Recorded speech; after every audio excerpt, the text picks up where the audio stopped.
So here's what I found.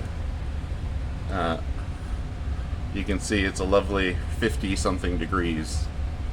51 degrees in here. And you can see where the air is coming because it's cool down there. It gets a little warmer here. And just 5 feet away, the thermostat shows it's 74 in here. It hasn't cooled off all day. It's just barely getting down to 74 now.